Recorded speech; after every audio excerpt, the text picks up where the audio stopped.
here are some best practices for Nagios configuration. Keep your configuration modular. Break your Nagios configuration up into smaller, manageable pieces. Use configuration files to organize your hosts, services, contacts, and other settings. This makes it easier to maintain your Nagios configuration over time and avoid issues when making changes. Use templates. Templates allow you to apply a set of configuration options to multiple hosts or services. This makes it easy to maintain consistency in your Nagios configuration and reduces the amount of duplicate code. Monitor only what you need. It's tempting to monitor everything, but it's important to focus on the metrics that are most important to your organization. Be selective in what you monitor and only monitor what you need to ensure the health and performance of your infrastructure. Use descriptive names. Use descriptive names for your hosts and services to make it easy to understand what's being monitored. Avoid using generic names like Server 1 or Web App 1. Instead, use names that reflect the function of the host or service being monitored.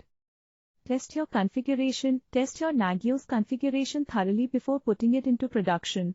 Use the Nagios configuration checker to validate your configuration and ensure that there are no syntax errors or other issues. Document your configuration. Document your Nagios configuration to make it easier for others to understand how it works. Include information about hosts, services, contacts, and other settings. This documentation will help you troubleshoot issues and ensure that your Nagios configuration remains consistent over time. Use host groups. Host groups allow you to group hosts together based on their function, location, or other criteria. This makes it easy to apply the same set of configuration options to multiple hosts at once. Use host groups to organize your hosts and simplify your configuration. Keep your configuration secure. Protect your Nagios configuration files with appropriate file permissions and user access controls.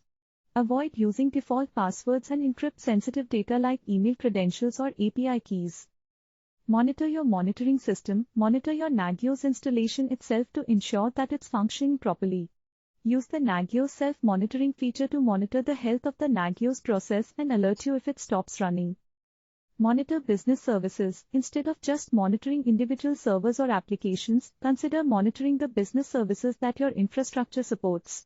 For example, if you're running an e-commerce website, you might want to monitor the availability of your website, your payment processing system, and your inventory management system as a single business service.